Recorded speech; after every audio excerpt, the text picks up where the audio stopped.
Hi hello வணக்கம் welcome to food tasty. நான் உங்கள் ஷெஃப் Malgudi Kavitha. இன்றைக்கி ஃபுட் டேஸ்டியில் என்ன டிஷ் பண்ண போகிறோம் அப்படின்னு பார்த்தீங்கன்னா, ஒரு சிம்பிளான ஈஸியான ஸ்நாக் ஐட்டம் தான் பண்ண போகிறோம்.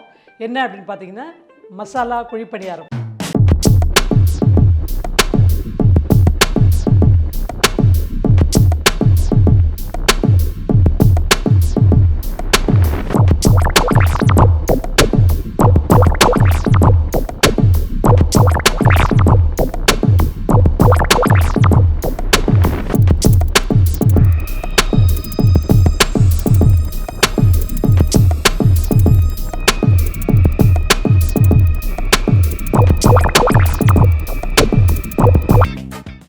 ஜென்ரலாகவே வந்துட்டு பணியாரங்களில் நிறைய வெரைட்டி இருக்குது.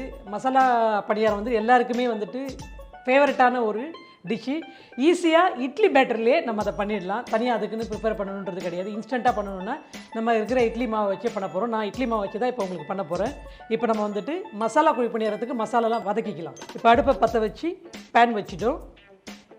எண்ணெய் கொஞ்சம் தேவையான அளவு ஒரு டேபிள் ஸ்பூன் அளவுக்கு எண்ணெய் ஊற்றிக்கலாம். எண்ணெய் நீங்கள் வந்துட்டு கிரவுண்ட்நட் ஆயில் கடலை எண்ணெய் யூஸ் பண்ணுங்கள். இல்லைன்னா உங்களுக்கு நல்லெண்ணெய் வேணும்னாலும் நல்லெண்ணெய் யூஸ் பண்ணுங்கள்.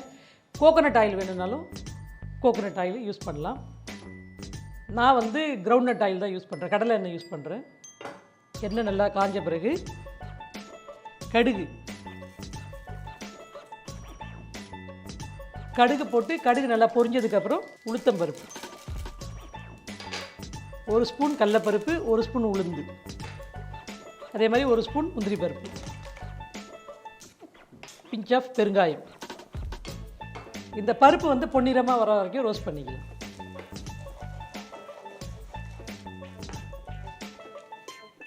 இப்போ வந்து இஞ்சி, நறுக்கி வச்ச இஞ்சி, காரத்துக்கு பச்சை மிளகாய்,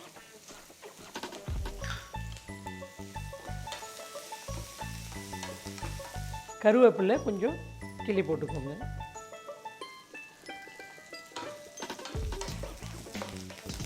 நறுக்கி வச்சிருக்கிற வெங்காயம்,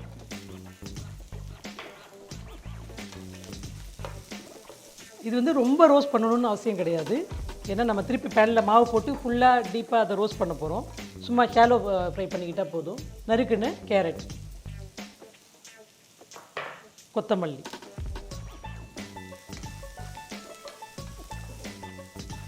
இட்லி மாவில் நம்ம ஏற்கனவே உப்பு போட்டு ரெடியாக வச்சுருப்போம். இதுக்கு மசாலாவுக்கு தகுந்த மாதிரி சால்ட்டு போட்டுக்கலாம்.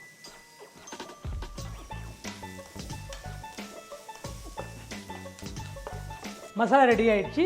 இந்த மசாலாவை அப்படியே நம்ம இட்லி பேட்டரியில் கொட்டிக்கலாம். இந்த பேனை இதில் மாற்றிக்கிறேன்.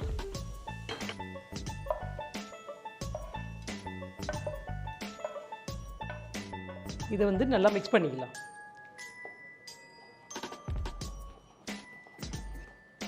பணியாரம் மாவு ரெடி ஆகிடுச்சு. பணியாரம் ஊற்ற வேண்டியது தான்.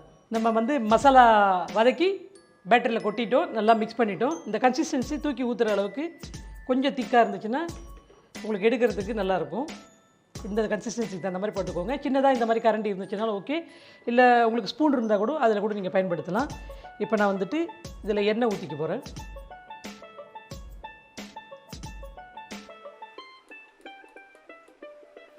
எல்லாத்துலேயும் கொஞ்சம் கொஞ்சம் எண்ணெய் ஊற்றிக்கோங்க. அந்த எண்ணெய் வந்து ஃபுல்லாக எல்லா இடத்துலையும் படுற அளவுக்கு ஒரு ஸ்ப்ரெட் பண்ணிக்கலாம். அப்படி வச்சுட்டு இப்போ ஜஸ்ட்டு ஒரு ஃபுல் ஆஃப் லேடி அப்படியே எடுத்து ஊற்றி மொறுன்னா கொஞ்சம் ஆயில் கொஞ்சம் தளரமாக இருந்தால் தான் அந்த கிறிஸ்பினஸ் உங்களுக்கு நல்லாயிருக்கும்.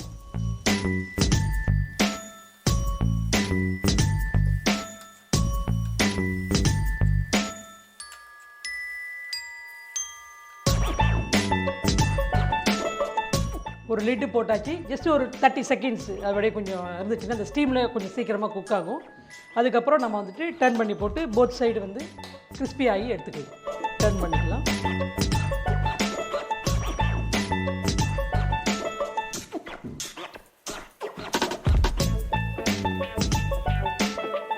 ஸ்லோ ஃபயரில் நல்லா கிறிஸ்பி ஆகட்டும். இதுக்கு வந்துட்டு ஒரு தேங்காய் சட்னி இருந்தாலும் நல்லாயிருக்கும், கார சட்னி இருந்தாலும் நல்லாயிருக்கும். இல்லை நமக்கு வந்துட்டு ஒரு புதினா கொத்தமல்லி போட்டு க்ரீன் வெஜிடபிள்ஸ் போட்டு க்ரீன் சட்னியும் நல்லாயிருக்கும்.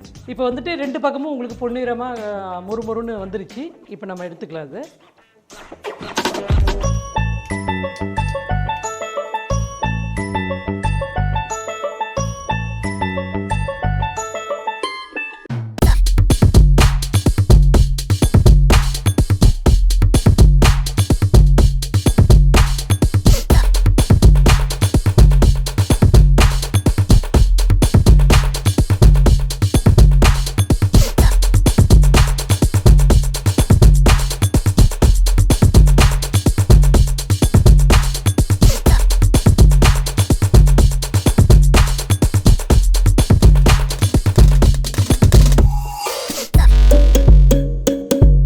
என்னங்க மசாலா குழி பணியாரம் எப்படி பண்ணுறது அப்படின்றத பார்த்தீங்க இல்லையா? கண்டிப்பாக என்ன பண்ணுறீங்க, வீட்டில் இட்லி மாவு மீந்திருக்கும் இல்லையா, இமீடியட்டாக அந்த இட்லி மாவை எடுத்து இன்றைக்கி ஈவினிங்கே இந்த ஸ்நாக்ஸ் வந்து ட்ரை பண்ணி பாருங்கள். உங்களுக்கு அந்த ஸ்நாக்ஸ் எப்படி வந்தது? இந்த சட்னி, க்ரீன் சட்னி, ஒரு கார சட்னி வச்சு இந்த மசாலா குழி பணியாரத்தை வீட்டில் இருக்கிறவங்களுக்குலாம் சர்வ் பண்ணி அவங்கெல்லாம் சாப்பிட்டுட்டு என்ன சொன்னாங்க அப்படின்றத மறக்காமல் கமெண்ட் பாக்ஸில் மென்ஷன் பண்ணுங்கள். உங்களுக்கு வேறு ஏதாவது டிஷ் நான் பண்ணணும் அப்படின்னு சொல்லி நீங்கள் ஆசைப்பட்டீங்கன்னா அதையும் மறக்காமல் மென்ஷன் பண்ணுங்கள். நம்ம நிகழ்ச்சியை ஃபஸ்ட் டைம் யாராவது பார்க்குறீங்க அப்படின்னா சப்ஸ்கிரைப் பண்ணாமல் யாராவது பார்த்துட்டு இருந்தீங்கனாலும் சப்ஸ்கிரைப் பண்ணிவிடுங்க. இந்த வீடியோ உங்கள் எல்லாருக்கும் ரொம்ப பிடிச்சிருந்தது அப்படின்னா மறக்காமல் உங்களுக்கு பிடிச்சவங்க எல்லாருக்குமே ஷேர் பண்ணுங்கள். நிகழ்ச்சி பற்றின எந்த கமெண்ட்டாக இருந்தாலும் மறக்காமல் இன்பாக்ஸில் மென்ஷன் பண்ணுங்கள். தொடர்ந்து நிகழ்ச்சியை பாருங்கள், ஃபீட்பேக் சொல்லுங்கள். மறுபடியும் ஃபுட் டேஸ்டியில் டேஸ்டியான டிஷ்ஷோடு உங்களை நான் சந்திக்கிறேன். அது வரைக்கும் வணக்கம் கூறி விடைபெறுவது ஷெஃப் மால்குடி கவிதா.